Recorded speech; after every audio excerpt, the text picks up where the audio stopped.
Neema alishika mkono wa Baraka kwa nguvu. Tukimbie, alinong'ona. Lakini mlango wa nyumba ya Mama Sefu ulijifunga wenyewe kwa kishindo kizito. Giza.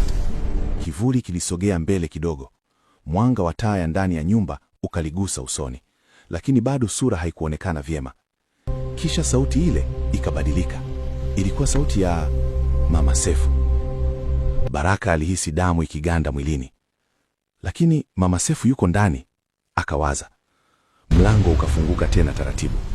Mama Sefu akatoka, akiwa na taa ya mafuta mkononi. Akamwangalia yule mtu wa gizani. Umewafuata hadi hapa? Aliuliza kwa sauti tulivu isiyo na hofu. Kivuli kikacheka kwa sauti nzito iliyogongana na miti ya msitu. Ukweli unaanza kufichuka. Mama Sefu akawageukia Baraka na Neema. Kuna jambo ambalo hamjawahi kuambiwa. Upepo ukapita kwa kishindo, taa ikazimika kwa sekunde moja, kisha ikawaka tena. Mwambao wa kiza haukuwa kijinji cha kawaida. Neema akatikisa kichwa polepole. Mwaka wa 1974, Mama Sefu akaendelea. Kuna watoto 3 walipotea msituni. Hawakuwahi kupatikana. Lakini usiku mmoja walirudi. Baraka akameza mate. Walirudi wakiwa hai, lakini si kama walivyokuwa. Kivuli kile kikasogea karibu zaidi.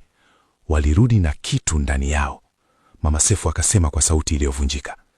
Neema akahisi maumivu miguuni pale mizizi ilipokuwa imewafunga siku ile. Na mmoja wa wale watoto, Mama Sefu akamwangalia Baraka moja kwa moja machoni. Alikuwa baba yako. Ukimya. Sauti ya moyo wa Baraka ilisikika masikioni mwake. Baba yangu alikufa, alinong'ona. Mama Sefu akatikisa kichwa pole pole. Hapana, aliuawa. Kivuli kile kikatoa sauti ya pumzi nzito. Kwa sababu alitaka kuifichua siri. Siri ya mwambao wa kiza. Chini ya msitu huo kulikuwa na pango la zamani lililofunikwa kwa mizizi mikubwa ya miti. Ndani yake kulikuwa na kitu kilichoitwa na wazee wa kijiji moyo wa kiza. Kitu kilichodaiwa kuwapa nguvu wale wanaokigusa, lakini kwa gharama ya kupoteza sehemu ya nafsi yao. Mama Sefu akasema kwa sauti ya chini. Yule mtu unayemuona hapo si mtu wa kawaida tena. Neema akatazama kwa makini.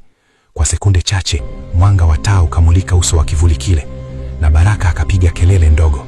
Uso ule ulikuwa unafanana naye kwa asilimia kubwa.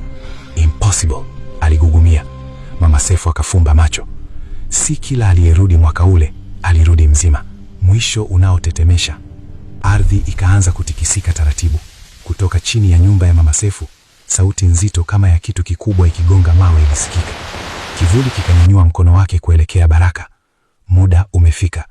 Mizizi ya miti ilianza kusogea ardhini kama nyoka hai. Neema akapiga kelele.